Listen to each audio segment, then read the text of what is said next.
Hello, it's a couple days later, 6:30 p.m. I've run into some weird things with this board. As I mentioned in a previous clip, probably a couple days ago, I've been continuity tracing the Denise socket, of course, the Agnes socket. I've run into some weird things with the Agnes socket. Not weird things as in it's not making contact. Where the destinations are going on the ROMs here are totally different than what the Sprint layout says. Now the Sprint layout is for a revision 9 motherboard. This is a 6, so I'm sure there's going to be some things that are different, but I figured the Agnes, since it's a, blitter chip and, kind of a co-pro, it would go to the same destinations. It doesn't. So I don't know if that's why the ROM tower's not working or what. I don't know. But it all checked out. The Denise socket was busted. So now I'm going to put in the Agnes socket. I have to go get one. And a new Denise socket. I tested, for the most part, the Paula, and it seems okay.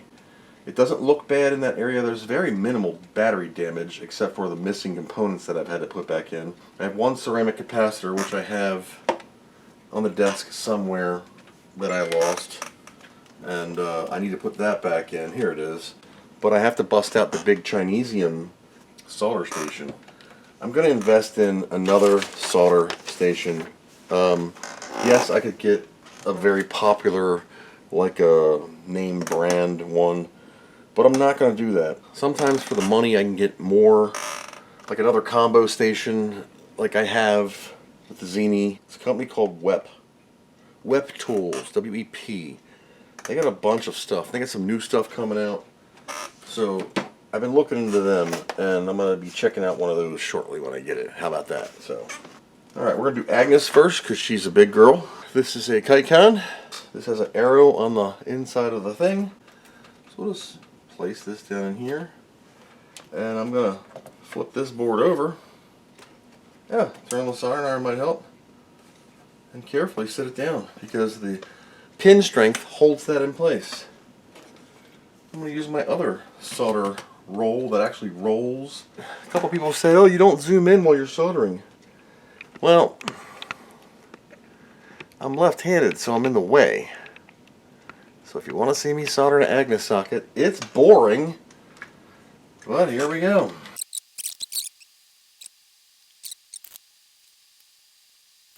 Okay, there you go. She's all soldered in. Is that close enough for you?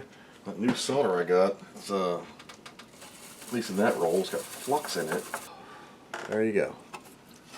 There you go. Now, with the Denise, which is a 44 pin. Today's interrupter is brought to you by Mr. Q. Did a live stream today. I watched it. Put a new Agnes socket on. Where you at? A new Agnes. A new Denise. Continuity check, continuity check, continuity check for the most part. Rebuilt the clock circuit here. I do have to do a wire drag when I put the battery mod in to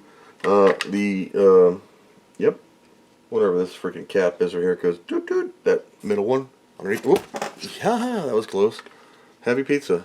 The middle one underneath the diode gets the hole for the positive. So that was fun. That was several days. Mainly because I didn't work on it non-stop. Because again, I'm working all the time, my real job, and I have very little time to do these, and I got a stack of 10 behind me. Can you believe that? 10 more. I know it's content for you guys, but my brother just gets tired sometimes.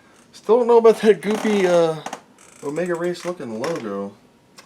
Or OCS Denise. That's weird. Plugging in the power supply. Okay. Turning it on. Turning the power on. Turning it on. Get a video signal. Well, that's weird. And we get nothing. Nothing, nothing, nothing compares to you. Nothing at all. Nothing at all. I'm going to use a floppy drive terminator, my last one. Hopefully I won't leave it on this board. Turning it on again. 3000 usually isn't that bad. You know what? before I go gung-ho, hooking up my lights that aren't going to do nothing except stay stuck in low. What do we got? Stuck in low. So it's never going to go. Stuck in low. This don't work. This board's broke. It don't work. Stuck in low. No scuzzy bumps. No nothing. It ain't like it's trying to do anything. 040. Says good. 103. 2 and 3. That's the FPU. You want my 040. I'm not going to be happy with you. Here we go, 040. Amiga 3000 with my 040 in it. What do we get? Stuck in low. So, toast. Dead. Still dead. Never worked when I got here. Let me put it back to 030 because, yay. Nope. I don't even know if these Kickstart ROMs are good. Alright, we're going to use my ROM tower diagram. Okay, try it again. Diagram.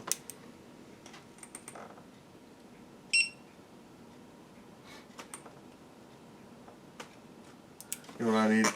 I need a computer. I need serial.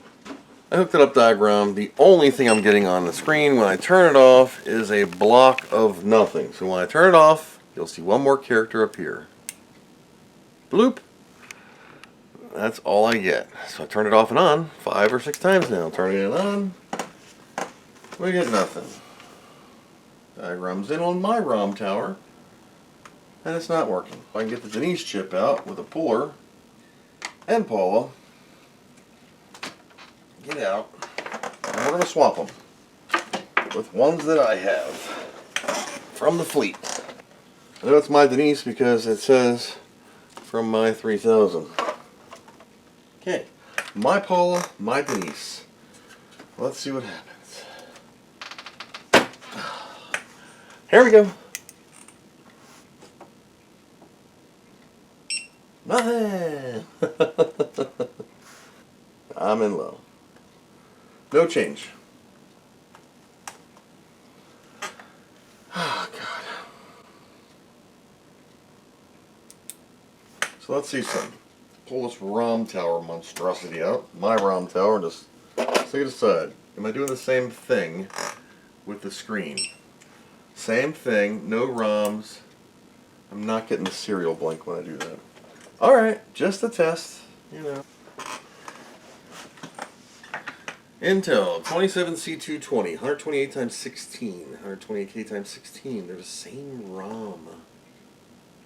BPPM program, mode and mode. 131, 5, 1 and 39, get 5 volt. This is the, Dave Haney drew these in 1990.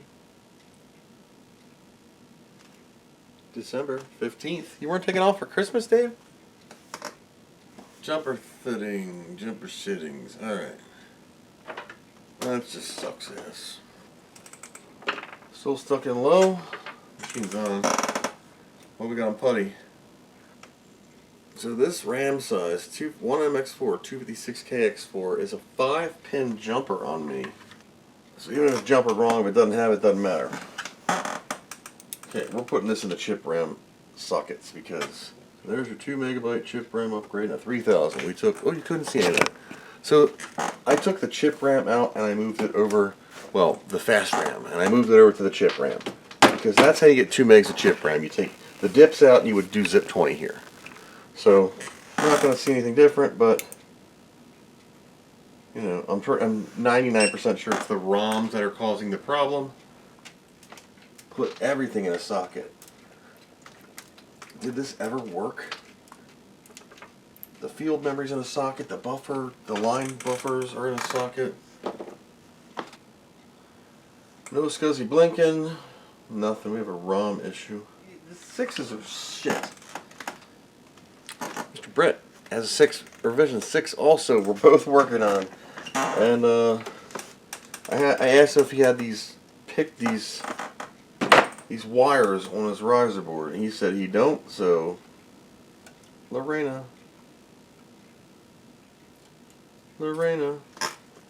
out you come. Let's see what you do. Try nothing. Weird. Well, that did nothing. I followed Mr. Brett's little resistor mod thing. I don't know what's going on with this daughter board and its weirdness, but I just took it off and left the wire there in case it's some mod I'll have to look up.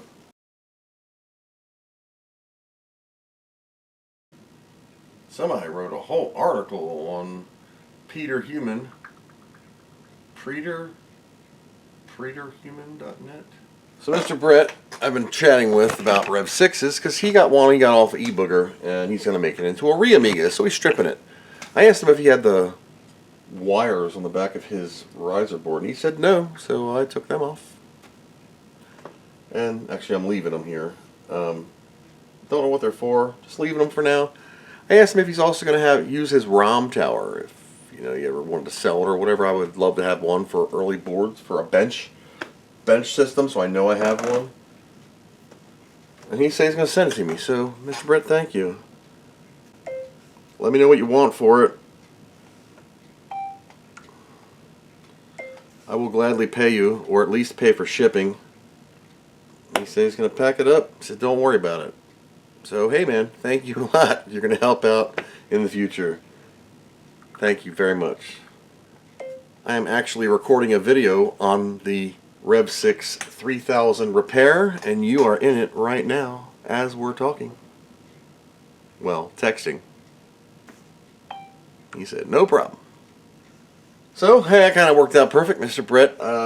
That's why I always do today's Interrupters brought to you by, because like Gump, you never know what you're going to get. and this time it actually helped me out because he's got one sitting right there. He's stripping. So I don't know if this ROM tower thing's working. I don't know if these pinouts are working. I don't know if these boards even work. That's why I wanted a factory original one to slap on in there. Get a factory one just in case these are, because these are 42s and it's just, I don't know. So what I'm going to do is wait for that ROM tower to arrive from Mr. Brett, and then we'll test it because it's the exact same board. If that's it, we got a weird issue with these new repops. Just as a control, he asked me if I needed a unbodged daughter board. Exact words, wow, hell yeah, I don't have a bench 3000 daughter board. I always have to take mine apart. Like if I don't have one with the the owner's board, or if it's borked up, like the 4000 one, I didn't have any extras, I have to take mine apart, and it's a big mess because it's just trashed over here now. When I have so many repairs, I just throw everything on the counter and I don't have time to clean up, and what a nightmare of a machine these Rev6s are. So we got Denise, we got Paula, and we got a new Agnes. All the Rev6s apparently are all sucking it up here. Hey, probably about 3 seconds ago for you, and a couple days for me, we last left off of Mr. Brad's 3000 with the frickin' ROM tower of not gonna work. And his board with the wires that I just separated from their post to see what's up. I left them so like the blobs, so I know where they go. Mr. Brett reached out. He's Amiga-ing a Rev6. And I asked him if he had a ROM tower. And he says, sure, I'll send it to you. No cost. This is for my bench board, not for this thing to live again. Just so I have one for these things repaired to figure out what's going on with the actual ones. This is a real Commodore Rev6 ROM tower with Workbench 2 or Kickstart 2 ROMs inside. It does have an extended post of SIL turn pins so they fit in these top sockets. Gotta make sure I get them the right way. Okay, that's the right way. Wonderful. ROM tower revision 1. He also sent me a 3000 riser board for bench work, for when I get boards that don't have them. I'm also going to use this to compare against the original one, which is a Rev 3. This is a Rev 7. Notice the changes. A proper capacitor, not a bob of crap. Axial caps versus standard through hole. Stretched legs, like a gymnast on a split. They put one leg really far out. I mean, it works either way and it doesn't hurt anything, but the axial caps. The resistor pack layout on the top is different between the Rev6 and the Rev7 on the bottom. On the Rev7 there's an extra pull-up resistor here and another resistor pack doubled up over here where there's only a single here. So they doubled up a resistor pack on 607 and added another chip up here. It's another 74 logic. So there's some additional buffering or math going on there. But alright, there's a green ROM tower in. Kickstart 2 ROMs. VGA is up. 321 ROMs are here. Make sure I'm on VGA because I was using Linux. Of course not. Alright. Power on the power supply. This is the original daughter board, the wires in it. Let's see what happens. Energize. Might take a little bit. I'm just going to let it sit for a second. Turn off the overhead. Turn off the extended overhead. Just to see if I can see an outline. I see nothing. So, is it possible that the ROM tower, there's something else wrong with this machine? Yeah. Might not work at all. I do get a signal though. Unfortunately, on a 3000 there is no component or composite. There is amber off, amber on. There's amber off. I got the signal still. I still have a signal, 15 kilohertz. And that's the video you get. There's a 25 pin RGB that I can use the adapter on. Alright, we're dead. Alright, turning it off. I'm going to plug her in with RGB into the RGB port, bypassing the scan doubler, using the second vidiot over here. Where's the energize? That's my PlayStation notification from my kid. EA Sports FC24. Last chance for early pre-order. Don't care. Nothing. Same scenario out of RGB. If I have 15 kilohertz into the Dell. Dead. Dead. Dead. Well. Okay. I guess. So now that was the fun time of pleasantries and being nice to this. Now we got to bust out the big guns. We're going to be tapping into the oscilloscope and start probing the simple things like CPU clock, ROM enable, CAS, RAS, UDS, LDS. Am I getting anything out of these PALs? Are they in the right sockets? Have things been rearranged? Do we have a burnt out doohicular or hoojamawat? Thingamabob. Any one of those mischievous little bastards could be causing this.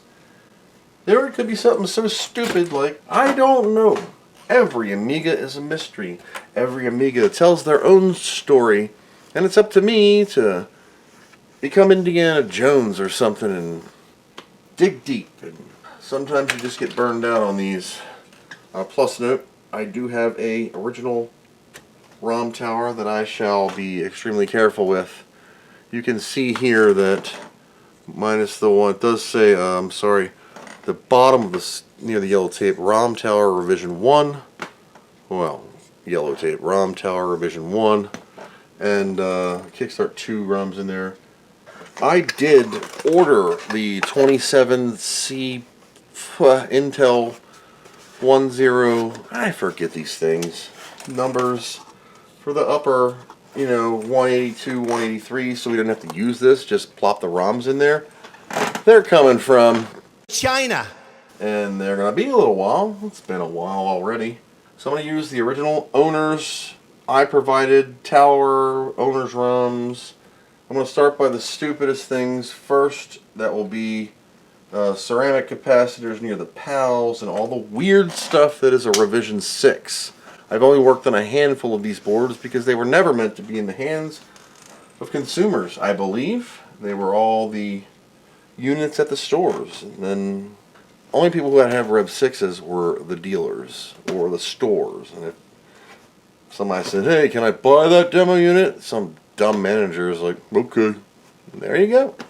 But I have a bench 3000 daughter board and a ROM tower courtesy of Mr. Brett. So I greatly and humbly thank you for this. This will be used to test on other Amigas. And if I can get this turd polished enough where we can get her awake, we're going to test this and see how it fares compared to this Rev3 thing. It's Friday night, 5:32 p.m. So I can go like this and see who's who, clock, all that stuff. And we're going to need pin 1 oriented to the same way the 030 is, which actually is exactly like this. So on the 3000, the 030 is this little chip right there. And these little tiny QFP soldered pins, I have to stick this needle thing on one of these while it's running and look for a certain frequency to jiggle on the oscilloscope.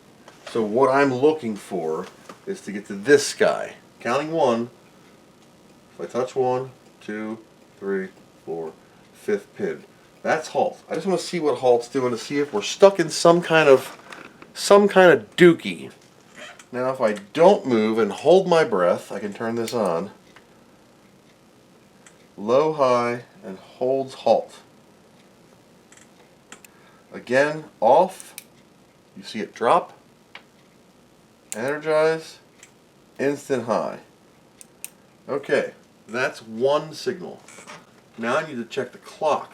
4, 5, 6. This is clock. This should be what? 25 megahertz? Clock is dead. So we don't even have a clock. So, before freaking out anything, I messed around with a 1200 for hours that the clock crystal was borked in. Oscilloscope are up. I don't know what that is, but it's not it. Low, high. Video signal's solid as a rock. It's not doing anything. We're getting no frequency out of here. I'm going to verify that I do get frequency by grounding out my probe and touching this to generate 1 kilohertz. I can auto it.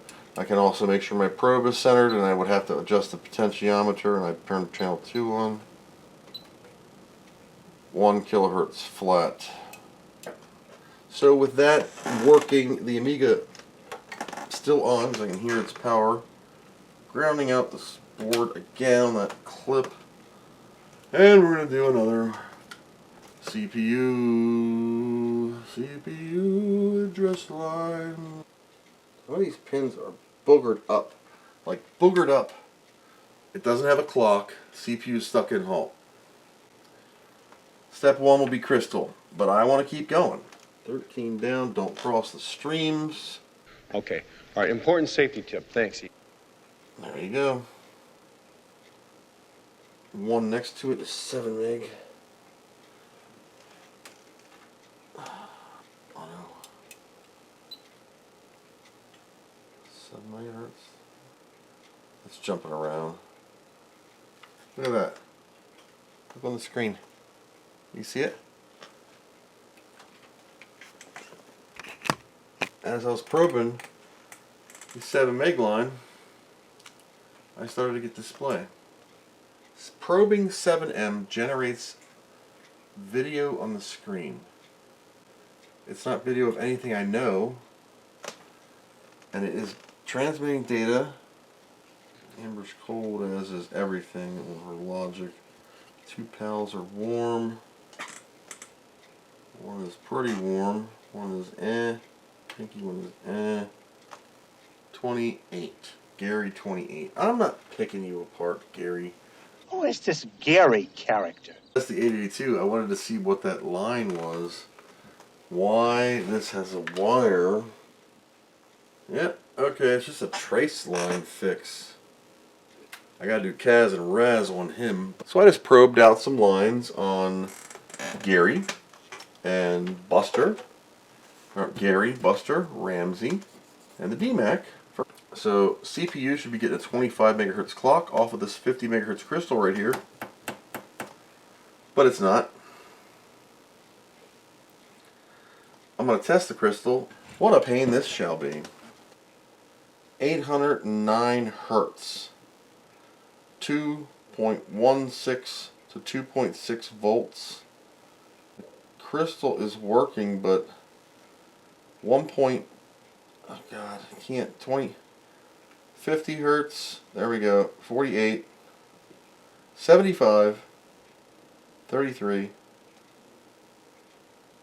53. 45. Lower right of the screen there. 40. 10.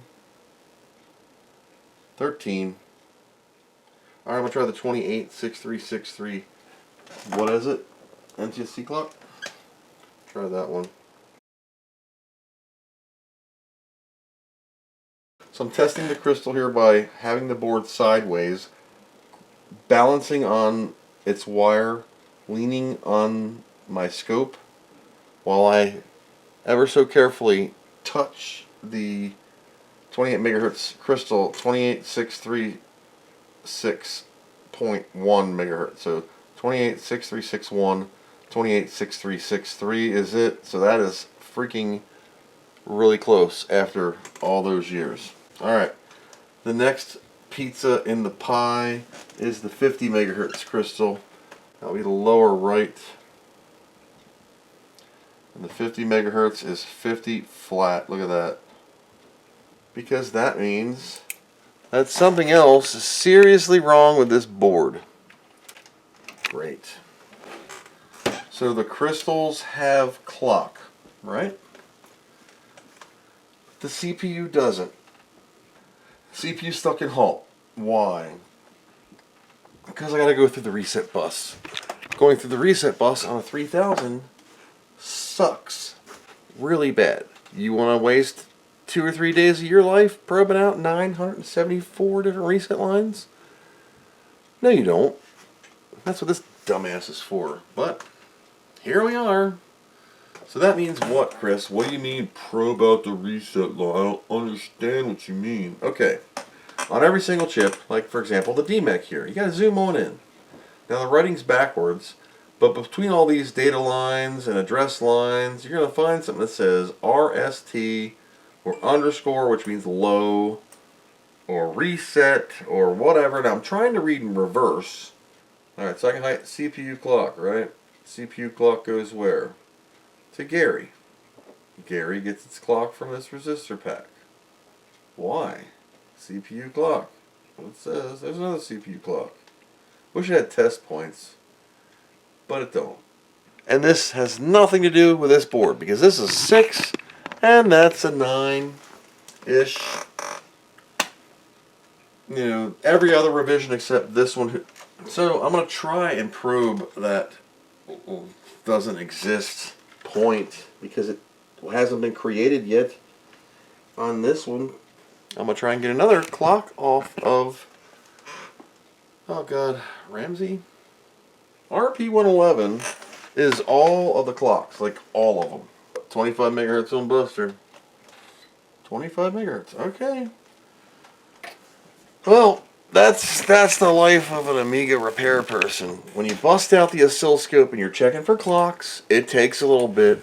Then I gotta do the freaking reset bus to figure out why the CPU's stuck in halt. And then if we can get it executing code, that would be great.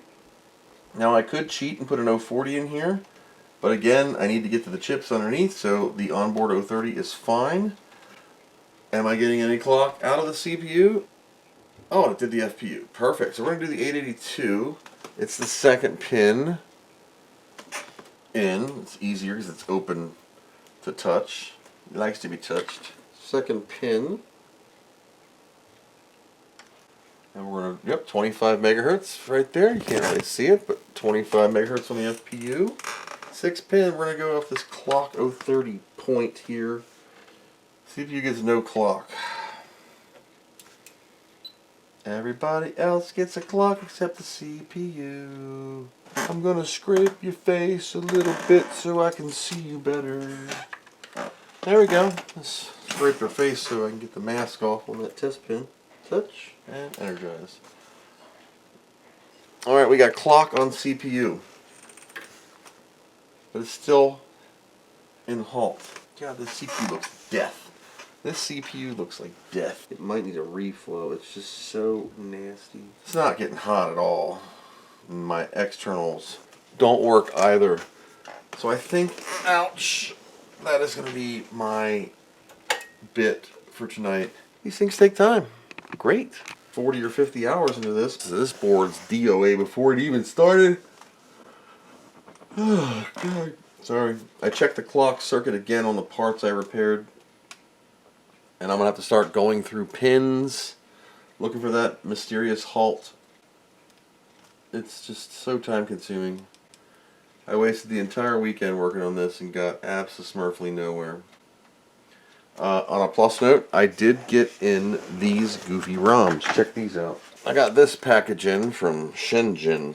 These are Intel DC27 C220 EEPROMs. The idea of that is they're the goofy ROMs, the 256Kers that go in the top two slots, U182, 183. So you don't need this thing. You're just running the actual ROMs and you don't need this. No warning, the battery died. So today's interrupter is brought to us by Mr. Q, Mr. Kevin Q, Hold to Modify, who made the issue of Lightwave in Amiga Addict this month. So congratulations on your accomplishment. Look for a video on that. Probably already saw it because I am so far behind, you know. So I'm kind of done with this for the day. I've wasted the entire weekend on it and waiting for parts for a week and these things for 2. I've had this board for a little bit now and it's known that it's going to take a while. So if we put diagram back in on the ROM tower, serial on Windows here, turn it on. We should see something if the DRD lines are active, but they're not. And nothing. You should start seeing it do its checks and UDS, LDS, your mom's S, the SS, I don't know, but nothing. I will get a little block of ASCII text sometimes when I turn it off and on like that. That doesn't mean anything, it just means there's some crap in the buffer, and when you press it, she plops her character on screen. See? So, that's the only signs of life I got, and that is no life for me. Unfortunately, tomorrow starts the 12-hour shifts again, and then my butt is on jury duty the following week. So, God, I hope I don't get picked. I do not want to do jury duty. Hi, it's been like a week. Welcome back to the fun with the 3000 tower Rev 6.1. And I'm replacing this socket because it hasn't been replaced. We're going to go ahead and pull out the socket. I'm not going to bore you with it. I'm just going to do it. We'll take a look at the board in just a second for you. That battery attacked just around the outskirts of it. There is some flux residue here, which I'm just going to clean up right now. Another SIL turn pin. Oh, just flipped right in there. Okay. Whew. I got smoke in my eye. SIL turn pin Paula. We got a new SIL turn pin Denise. How would it work? Be nice if it worked. Okay, so here we go. This is just the standard 3, 2, 1 ROMs. And I'm going to hook up my light. See if it jumps out of low high. That'll be just epic if it's fired up, but it probably won't. Low and no. Do we get a video signal? Maybe it's just going to stick around and not do high, and I don't care. Get nothing. This thing is borked, man. I have done... This thing sucks. Oh, I got diagram in the original 6.1 ROM tower on that. And see if we get anything. We won't. It'd be nice. Psh, nothing. Nothing at all. and supposedly this thing works, and you get it and it's a turd and doesn't do nothing. And should I just replace that crystal? I'm gonna replace the crystal. I always say, replace your crystals, because crystals are disposable items. And then I don't replace the crystal.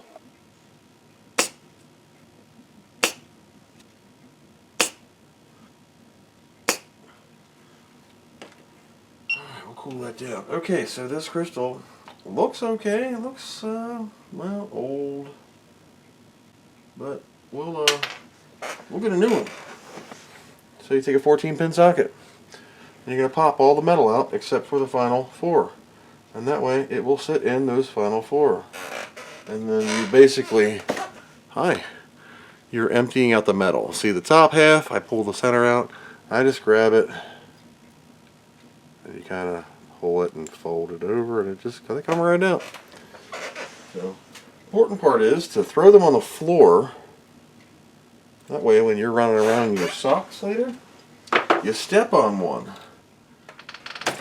Okay. With a fresh clock, with a Agnes socket, with a Denise socket, with a Paula socket. A ROM tower, another original ROM tower, chip RAM moved over. All the chips reseated, like the chip RAM, the gals, and all that stuff. Do we get anything? Here we go. Low and no diagram, no nothing. Boop. So, what? CPU maybe? Oh God. New Paula. Well, now I can hook up the oscilloscope and measure the crystal. This Paula is borked. One busted Paula with the weird font fixed. Let's see what the lights are doing. Still stuck in low. I haven't replaced the Denise. I should replace the Denise. A373 R4PD. One Super Denise. Dang. One weirdo socket. Low video signal comes alive. But the beep you hear is the Devoom Tivu turning on. I do get a SCSI blip, which is good. I'm going to show you the SCSI blip thing, what I mean. Watch the yellow light. It'll come on right now. It's like super quick. Turn it off. See it blip? It does go boop, but we're still stuck in low. And it doesn't do anything. When I turn the unit off, I get a SCSI light. Interesting. Be nice if the ROM screen showed up. Now, I did not recap this unit. Capacitors might not even be touching. We don't even know. It's just a mess. These are just a real shit bag of junk. Cool thing about the crystal being high is I can probe the clock line and get an oscillation on the oscilloscope of it. There's also a cracked EMI filter cap out the back. Alright, let me go get an 040. Okay, this is my 3640. Good. Used it 100 times. I have the board jumpered based off the thing on my monitor. Is it gonna work? I have no freaking idea. Diagram is in. No. Nothing. God. This thing is just a real nice machine. You stewed, buttwad. You never know. It might just be totally borked, and whoever sold this board to this poor person has taken advantage of someone, like the typical Amiga community does from time to time. And yeah, we don't even know where we're at. And something that has been bothering me greatly on this board has been this this capacitor here. This 4SMD 1647. They should look like this. Okay. So I'm going to take this out. This is wrong, and I don't know why this was done this way. I mean, if it works, but down. That looks a heck of a lot better having a proper cap in there. Jumper settings back to factory. Nope, stuck in low. Beep. Alright, well at least we're still getting video beep. The boom's turning on. Nothing on the screen, of course. Scuzzy does blink. Not blink, blink, blink, that's kind of beep, but like boot. But blink and goes off. When I turn the unit off, Scuzzy blinks. It could be current drained. So I'm going to take a break and get some dinner because it's 5:30 p.m. Yep, fun.